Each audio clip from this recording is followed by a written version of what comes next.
In the words of the Stoic philosopher Epictetus, you are the average of the 5 people you spend the most time with. But what if some of the people around you are actually holding you back from living a virtuous, stoic life? Today, we're diving into 7 types of people who can hinder your progress, from the chronic complainer to the manipulator. Learn how Stoicism can help you handle these challenging relationships and stay true to your path. Stick around for practical strategies on how to protect your peace, set boundaries, and rise above negativity.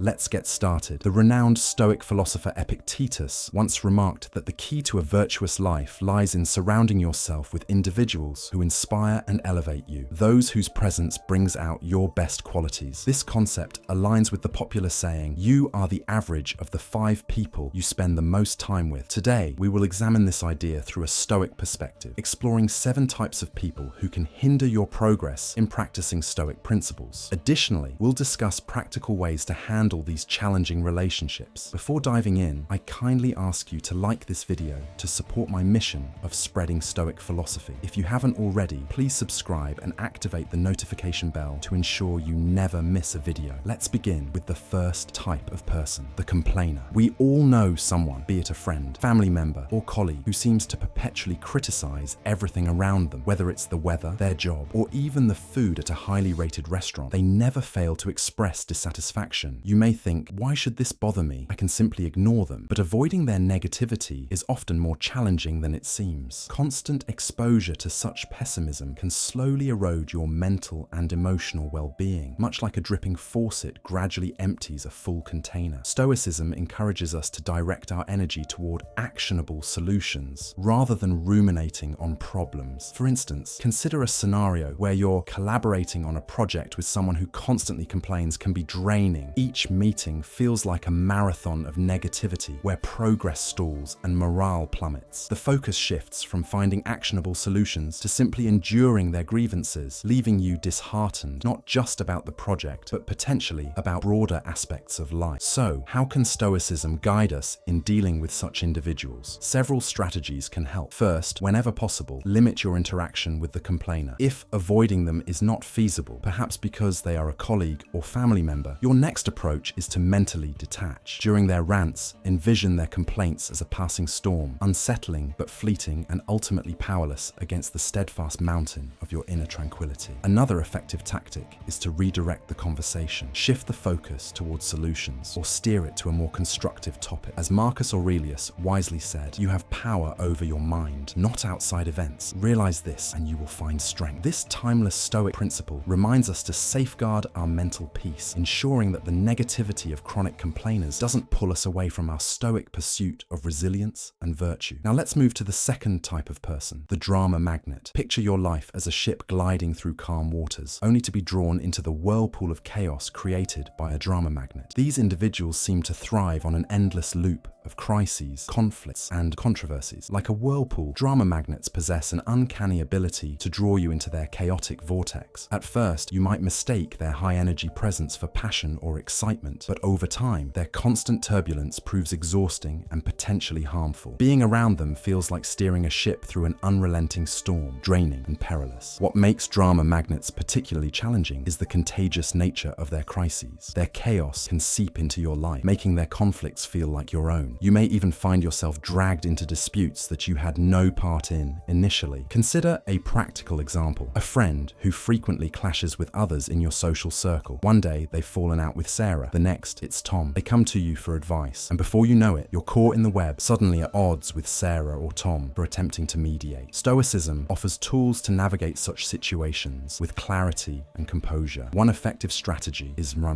reflective listening. Instead of taking sides or offering advice, mirror their words back to them. For instance, if they say, "I can't believe Sarah said that about me," you could respond, "It sounds like you're feeling betrayed by Sarah's." Another tactic, though it might seem counterintuitive, is to practice selective unavailability. Stoicism emphasizes valuing your time and protecting your mental peace. This sometimes means choosing not to engage in others' turmoil by simply being unavailable for unnecessary conflicts. By setting these boundaries, you preserve your energy and ensure you remain aligned with the Stoic path path of rationality and virtue. Approach to dealing with naysayers is to view their criticism as an opportunity for self-reflection without internalizing their negativity. Recognize that their doubts often stem from their own fears, insecurities, or limited perspective rather than an accurate assessment of your abilities or potential. Stoicism reminds us to focus on what lies within our control, our actions, thoughts, and attitudes, not the opinions of others. For instance, if a naysayer questions your decision to pursue a new career path, you can calmly assess whether their concerns hold any merit. If their critique highlights something constructive, address it. If not, let it pass like a cloud drifting across the sky, leaving your confidence intact. Marcus Aurelius wisely noted, "If it is not right, do not do it. If it is not true, do not say it." Extend this principle to your thoughts. If their doubts are not rooted in truth, do not let them dictate your actions. Another strategy is to set boundaries with persistent naysayers. Politely but firmly redirect conversations that veer into negativity. For example, if they bring up potential failures, steer the discussion towards solutions or your plans for preparation. If their doubts continue to disrupt your peace, practice selective sharing. Share your dreams and goals only with those who support and uplift you. Lastly, focus on cultivating an inner resilience that makes you impervious to external negativity. Picture your goals as a vibrant, evolving canvas and yourself as the artist who alone decides its final form. By doing so, you can ensure that the strokes of doubt from others never dull the masterpiece you're creating. Stoicism teaches us to guard our mental landscape, steering clear of the grey tones naysayers attempt to impose, and instead remaining true to our vision of growth, purpose, and tranquility. Approach to handling naysayers is to shift their focus from criticism to constructive dialogue by involving them in the problem-solving process. Instead of merely sharing your aspirations, ask them for advice. When placed in an advisory role, people are often less critical and more inclined to provide thoughtful feedback. For instance, if they question your ability to switch careers, respond with, "That's an interesting perspective. How do you think someone could successfully make such a change?" This technique, known as positive confrontation, not only redirects their negativity, but also transforms the conversation into a collaborative effort. Stoicism encourages us to engage with others thoughtfully while maintaining our inner peace. As Epictetus wisely observed, we have 2 ears and 1 mouth, so that we can listen twice as much as we speak. Listening, however, doesn't mean passively absorbing negativity. Instead, it involves discerning valuable insights from mere noise. When confronted by a naysayer's doubts, take a moment to step back and reflect. Consider their input objectively, separating helpful advice from baseless negativity. Above all, remain steadfast in painting your life's masterpiece with the vibrant colors of your choosing. Don't allow anyone to cloud your canvas with shades of doubt or turn your vision into a dull gray landscape. Your dreams and goals are uniquely yours, and Stoicism reminds us to stay true to them, ensuring that external opinions don't disrupt the creative process of building a life filled with purpose and joy. Now let's turn to the next type of person. When dealing with a victim mindset, first, it's important to approach the situation with empathy, but also with firm boundaries. Understand that while their struggles may be real, their refusal to take responsibility keeps them trapped in their narrative. Stoicism teaches us to focus on what we can control, our actions, thoughts, and decisions, while letting go of what lies outside our influence. This principle applies when interacting with someone stuck in a victim mindset. One effective strategy is gentle redirection. When they blame external forces for their situation, guide the conversation toward their agency. For instance, if your friend complains, "I can't get ahead because my boss dislikes me," respond with, "That sounds frustrating. What steps do you think you could take to work around that?" This shifts their focus from the problem to possible solutions, encouraging a more proactive outlook. Another approach is to avoid being drawn into their roleplay as the rescuer. If you find yourself constantly solving their problems or offering emotional support without seeing any changes, it's time to set limits. Politely but firmly communicate that while you empathize, they need to take ownership of their circumstances. Marcus Aurelius reminds us, "You have power over your mind, not outside events. Realize this, and you will find strength." Share this wisdom if appropriate, gently nudging them towards self-reliance. Finally, protect your own mindset. Spending too much time around someone entrenched in a victim narrative can subtly influence your own thinking, making you more prone to excuses or a lack of accountability. Stay vigilant in maintaining your stoic focus on personal growth, resilience, and the pursuit of virtue. Life, like chess, requires strategy, effort, and adaptability. While you can offer guidance to those who feel stuck, remember that their moves are ultimately theirs to make. Now, let's examine the next type of person, and needs someone to acknowledge your pain, but the toxic positivist responds with just smile. There are plenty of fish in the sea. While their intentions may be good, their relentless optimism often dismisses the complexity of your emotions and minimizes the challenges you're facing. This can leave you feeling unheard and misunderstood, as if your struggles are insignificant. Stoicism offers a more balanced approach, one that neither dwells excessively on negativity nor denies it altogether. It acknowledges life's hardships while emphasizing resilience and personal growth. As Seneca wisely said, difficulties strengthen the mind as labor does the body. Challenges are not to be ignored, but faced head-on with courage and rationality. To handle a toxic positivist, try redirecting the conversation toward meaningful dialogue. If they dismiss your struggles, you might say, "I appreciate your optimism, but I'd really value your support in understanding what I'm going through." This gently communicates your need for validation without outright rejecting their positivity. Another strategy is to recognize that their behavior often stems from discomfort with negative emotions, both yours and their own. By understanding this, you can engage with them compassionately while maintaining your own emotional authenticity. You don't have to mirror their glittery outlook. Instead, stay grounded in your reality,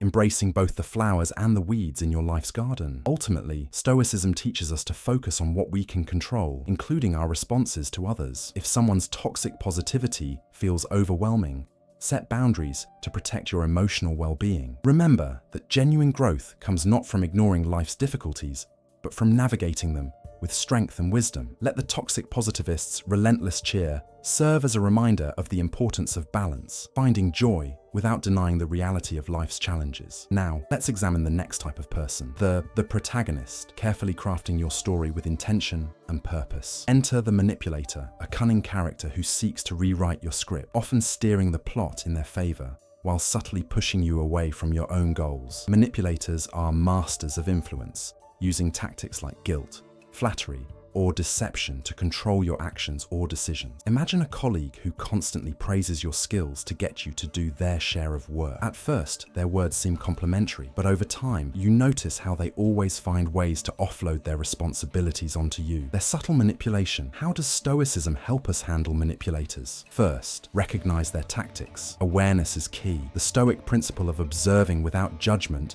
can help you spot manipulation without reacting impulsively. Instead of getting swept up in their schemes, pause and analyze their behavior. Ask yourself, what is their true intention here? How does this align with my values and priorities? Second, set clear boundaries. Manipulators thrive on exploiting your sense of obligation or kindness. Marcus Aurelius reminds us, you have power over your mind, not outside events. Realize this, and you will find strength. Use this power to assert your boundaries firmly but respectfully. For example, if your colleague tries to offload tasks, politely decline and suggest they handle their responsibilities directly. Third, stay anchored in your values. Manipulators often try to sway you by appealing to your emotions or self-image. By grounding yourself in Stoic virtues like integrity and self-control, you can resist their influence. Seneca teaches us, no man is free who is not master of himself. Be the master of your own choices, ensuring they align with your principles, rather than some begins to disrupt your workflow and detract from your priorities. Finally, remember that manipulators only have as much power over you as you allow. Protect your narrative, ensuring that your life script reflects your true intentions and goals. Let the manipulator's attempts serve as a reminder to remain vigilant, self-aware, and unwavering in your path toward personal growth and tranquility. Next, let's explore another type of person, long, meandering conversations that go nowhere, leaving you mentally drained and behind schedule. While their intentions may not be harmful, their actions steal your most precious resource, time. Handling time vampires requires a delicate yet firm approach. First, recognize their patterns. Pay attention to who or what consistently pulls you away from your priorities. As Seneca famously said, it is not that we have a short time to live, but that we waste much of it. Identifying time vampires helps you guard against unnecessary distractions. Second, set boundaries without guilt. When a colleague interrupts you with minor issues, politely but assertively let them know you're in the middle of something important. For example, you could say, "I'd love to help, but I'm on a tight deadline right now. Let's revisit this later." For friends, consider scheduling specific times to catch up. ensuring your interactions remain meaningful rather than constant interruptions. Third, leverage technology to protect your focus. Tools like do not disturb settings, time-blocking apps, and even simple calendars can help you carve out uninterrupted time. By taking proactive measures, you reduce opportunities for time vampires to encroach on your day. Finally, embrace the Stoic mindset of valuing your time as a finite resource. Marcus Aurelius reminds us, you could leave life right now. Let that determine what you do and say and think. By treating time as irreplaceable, you naturally become more discerning about how and with whom you spend it. Remember, your life symphony deserves to be played with intention and harmony. Don't let time vampires disrupt your melody. Preserve your rhythm, stay focused on your goals, and conduct your life with purpose and clarity. Each of these 7 types of people presents unique challenges, but Stoic wisdom provides a compass to navigate these relationships with resilience and virtue.